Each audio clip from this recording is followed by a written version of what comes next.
नमस्कार प्रणाम दोस्तों, मैं आपकी किरण।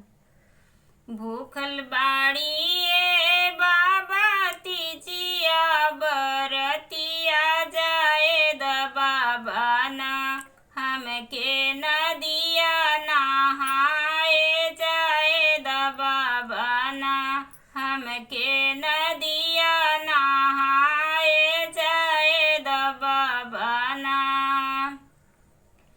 कैसे क जैबू बेटी नदिया नहाए नदी के तीरमा तोहर ससुर बढ़ईता नदी के तीरवा।